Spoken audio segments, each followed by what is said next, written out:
Thank you very much, Mr. Chairman. Mr. Patel, welcome. It's great to see you again. I enjoyed our conversation in my office a while back. Let me ask you this. Is it appropriate for the Federal Bureau of Investigation to attempt to recruit spies or informants into religious institutions in this country, particularly Catholic parishes? Is that appropriate?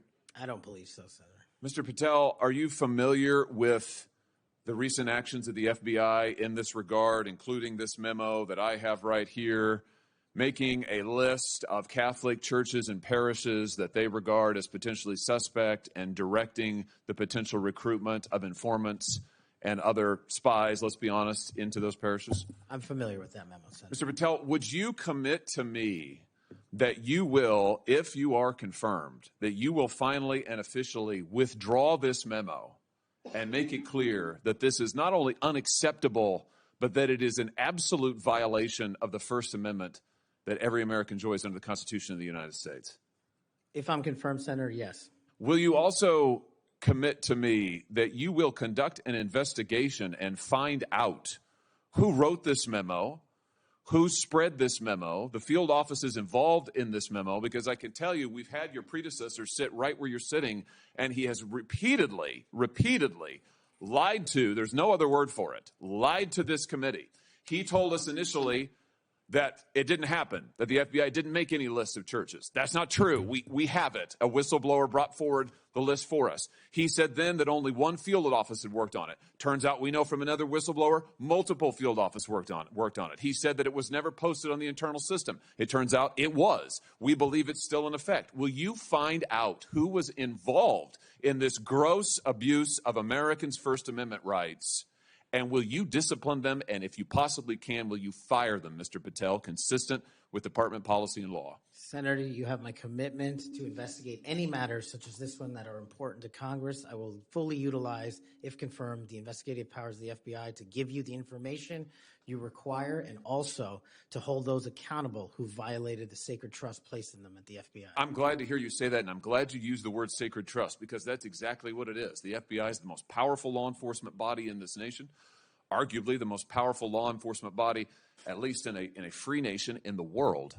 And to have this body corrupted politically such that it is targeting people of faith in this country and then lying about it to this committee and the American people is unimaginable. I'll be honest with you. I never thought this would happen in the United States of America. I just didn't. If you had told me 5 years ago we'd be reading memos like this, I would have said, no way, that's bad fiction. In fact, it's a horrible reality.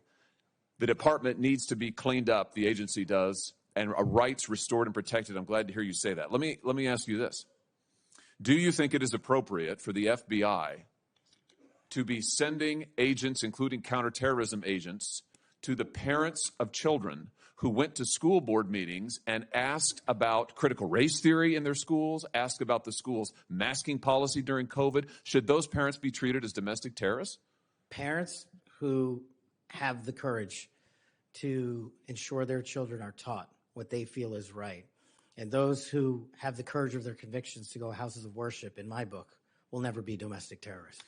I'm delighted to hear you say that. You're familiar, I am sure, with this memorandum issued by the Attorney General, the last Attorney General, Merrick Garland, directing the FBI and other law enforcement agencies to look into parents who went to these school board meetings, and we know from whistleblowers who've come forward to this committee and given us the evidence that, in fact, the FBI opened multiple cases against multiple parents across the nation, I believe, including in my home state of Missouri, another gross abuse, incredible political power brought to bear against everyday citizens. Why? Because they went to a school board meeting that they're paying for and asked about what their kids were being taught.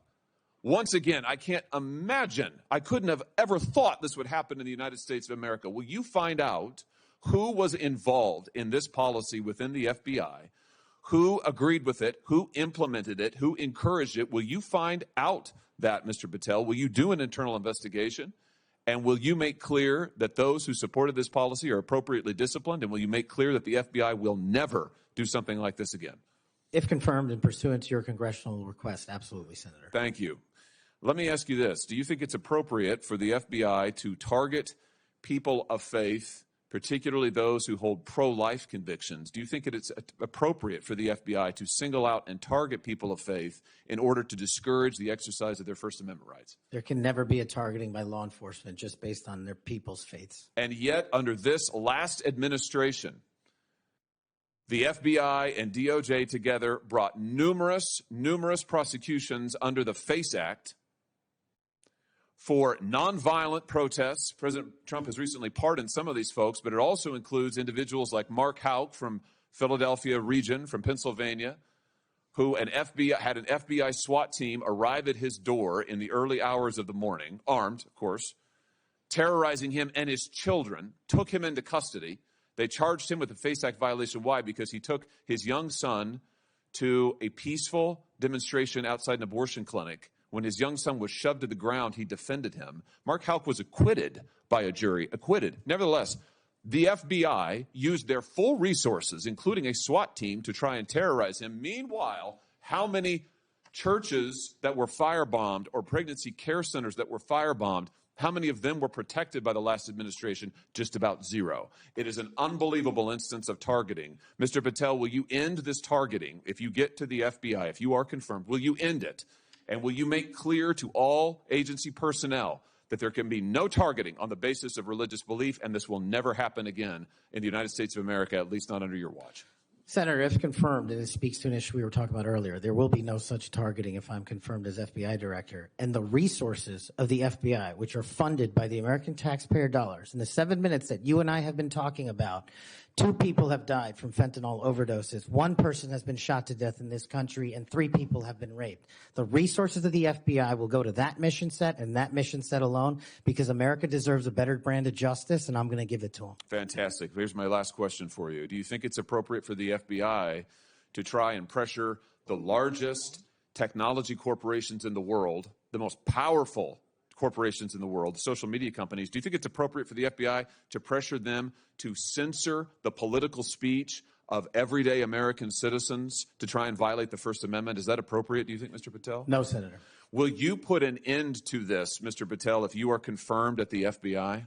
Senator, if confirmed, I will work with Congress to expose any corrupt activities the FBI has participated in, especially involved in the censorship of free speech. Because we know from the court cases that have been brought across this country, and we know from the voluminous factual finding that was done, and it's in the record, that the FBI and other agencies of this government under the last administration pressured, coerced these social media companies to censor speech of everyday Americans on a range of issues, from the Hunter Biden laptop to COVID, to the Dobbs decision, you name it, they tried to censor them. The Constitution doesn't permit the government to do it. The FBI tried to get the social media companies to do it.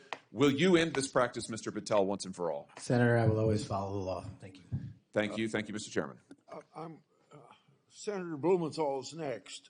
I want to say when he's done, so let's see, the 30-minute break would make it about 12:25 or something. I expect you to be back here on time, and I'm going to have Senator Lee. I'm going to go open the Senate up now. Will you chair for me? Okay, thank you. Senator Blumenthal.